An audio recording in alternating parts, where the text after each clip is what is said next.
અમેરિકામાં convenience store ચલાવતા એક ગુજરાતી કપલને ઇલીગલ ઇમિગ્રન્ટને જોબ પર રાખવાનું ભારે પડ્યું છે. વેસ્ટ વર્જિનિયાના કેસમાં પોતાનો ગુનો કબૂલ કરનારા પતિ બાદ હવે પત્નીને પણ કોર્ટ દ્વારા સજા સંભળાવવામાં આવી છે.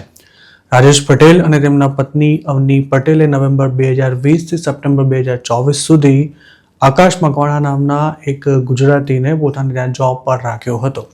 આકાશ J1 વિઝા પર અમેરિકા આવીને ઓવરસ્ટે થઈ ગયો હતો અને તેણે રાજેશ પટેલના સ્ટોર પર કેશમાં જોબ શરૂ કરી હતી.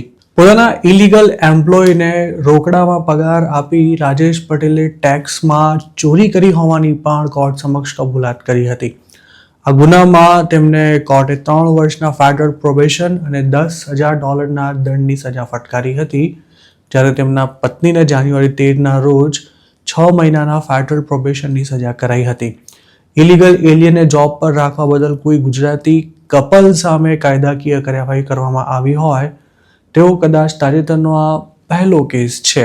ફેડરલ પ્રોબેશનની સજા હેઠળ રાજેશ પટેલ અને તેમના પત્નીને નિયમિત પોલીસ સ્ટેશનમાં હાજરી પુરાવવી પડશે, તેમજ કોમ્યુનિટી સર્વિસ કરવાની સાથે સાથે પોતાનાથી કોઈ ક્રાઇમ ન થઈ જાય તેનું પણ ખાસ ધ્યાન રાખવું પડશે. આ ઉપરાંત તેમના પર ટ્રાવેલ રિસ્ટ્રિક્શન્સ પણ રહેશે, મતલબ કે મંજૂરી લીધા સિવાય તેઓ અમુક નિશ્ચિત વિસ્તારમાંથી બહાર નહીં નીકળી શકે. પ્રોબેશન પીરિયડ પૂરો થાય તે પહેલાં જ જો તેમની કોઈ બીજી મેટરમાં ધરપકડ થશે તો તેમને જેલમાં પણ જવું પડી શકે છે.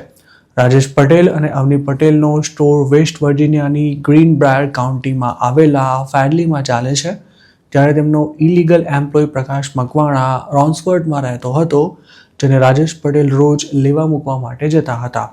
તેમને એલિયનના ઇલીગલ ટ્રાન્સપોર્ટેશનના ગુનામાં, જ્યારે તેમના પત્નીને ઇલીગલ એલિયનને કામ પર રાખવાના ગુનામાં સજા સંભળાવવામાં આવી છે. પ્રકાશ મકવાણાને કામ પર રાખવાની સાથે તેને ફેક મેરેજ કરાવવામાં પણ રાજેશ પટેલે હેલ્પ કરી હતી. આમ તો રાજેશ પટેલ અને અવની પટેલ ક્યારે ઓથોરિટીની નજરમાં ન આવ્યા હોત, પણ ફેક મેરેજ બાદ ઉપજાવી કાઢેલી વાર્તાના આધારે પ્રકાશ મકવાણાએ વાવા પિટિશન ફાઇલ કરી ત્યારે 2024માં તેનો ખેલ પકડાઈ ગયા પછી તપાસનો રેલો તેના ઓનર સુધી પહોંચ્યો હતો અને તેમને પણ વગર મફતનો જેલની હવા ખાવાનો વારો આવ્યો હતો. પ્રકાશને ફેડરલ કોર્ટે ગયા વર્ષે જ ઇમિગ્રેશન ફ્રોડ કરવા બદલ 2 વર્ષની જેલની સજા ફટકારી હતી અને તેની નકલી પત્ની અને શાળાને પણ ફેડરલ પ્રોબેશનની સજા કરાઈ હતી.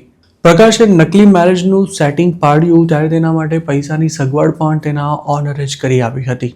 જેલની સજા પૂરી કર્યા બાદ પ્રકાશ તો ઇન્ડિયા પાછો જવાનો જ છે, પણ તેની સાથે સાથે હવે તેને કામ પર રાખનારા અને પૈસે ટકે મદદ કરનારા તેના ઓનર્સનું નામ પણ ક્રિમિનલ રેકોર્ડમાં આવી ગયું છે. જો રાજેશ પટેલ અને તેમના પત્ની US સિટીઝન ન હોત તો પ્રકાશની સાથે સાથે તેમને પણ કદાચ ઇન્ડિયા પાછા જવું પડ્યું હોત. આવા કેસમાં ગુનેગાર ગ્રીન કાર્ડ હોલ્ડર હોય તો પણ તેની મુશ્કેલી ઘણી વધી શકે છે.